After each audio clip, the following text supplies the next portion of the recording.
Guys প্রথমে Instagram ভিডিওটা দেখো, তারপর এই ভিডিওর কিছু আমি কমেন্ট পড়বো। তো ফাইনালি পৌঁছে গেছি। কেমন লাগছে? অনেক লেট করে ফেলেছো। আর ঠিক আছে, কোনো ব্যাপার না, এসছি, এটাই ভালো লাগছে আমার। কোথায় আমাদের বার্থডে বয়? কোথায় বার্থডে বয় কোথায় গেল গো? বার্থডে বয় ঘরে বাইরে নিয়ে গেছে, দাঁড়াও ওকে এটা নিয়ে আসছি আমার। হ্যাঁ, ঠিক আছে ঠিক আছে, সমস্যা নেই। তো কেক কাটিং হয়ে গেছে একটু আগেই শুনলাম। যাই হোক, কোনো ব্যাপার না, আমরা প্রচুর লেট করেছি। আমাদের আসার কথা ছিল হচ্ছে সন্ধ্যাবেলায়, এখন 10টা বাজে, এখন এসছি আমরা। বাহ বড়িয়া, বহুত আচ্ছা টাইম হ্যাঁ। সব জায়গায় লেট। তাহলে আমি নিয়ে আসি। হ্যাঁ ঠিক আছে।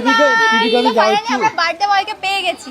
একটুখানি আমার কাছে এসো। ওই যে আনছে যাও পাপা ওই পি একটুখানি এসো। আসবে না, খুব টায়ার্ড হয়ে গেছে অ্যাকচুয়ালি, এত লোকজন এসছে না, সবাই নিয়ে চটপটি হচ্ছে। तो चलिए शुरू करते हैं। তুমি জুতোটা জাস্ট ওয়াও। क्या बोला तूने?